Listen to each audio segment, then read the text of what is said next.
The Honourable Leader of the Opposition.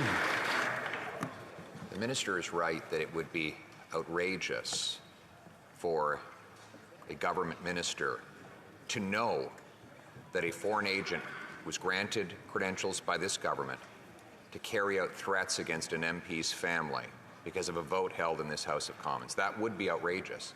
The only way we can know if it actually happened is if the minister tells us when he saw this briefing note or any related information showing that the MP's family was threatened. So I ask again, when did he learn? The Honourable Minister for Public Safety. Mr. Speaker, now there have been a number of questions on this issue, and I agree with the Conservative colleague in a moment of some consensus that decisions regarding national security and intelligence should not be politicized. And I would certainly hope that that is not what the Conservative leader is now suggesting.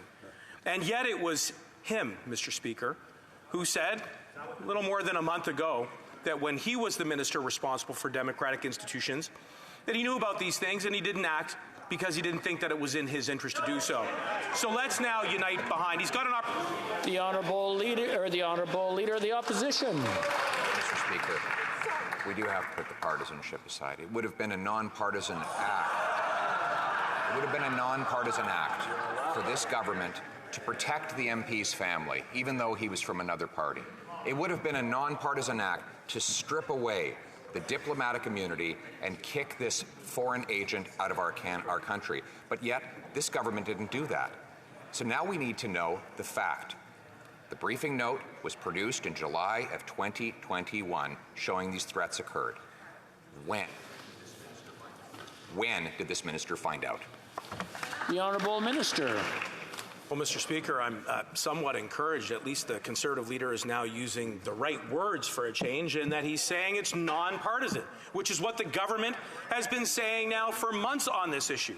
And what I have said to the Conservative leader, what I have said to the member for Wellington and Halton Hills, is that we will work with them to get them the information on this issue. CSIS has offered a briefing to the member for Wellington, Halton Hills, and that the Conservatives now, finally, hopefully after some reflection, will agree to work with the government to protect our institutions and the people that work in this chamber. The Honourable Leader of the Opposition. Si un gouvernement savait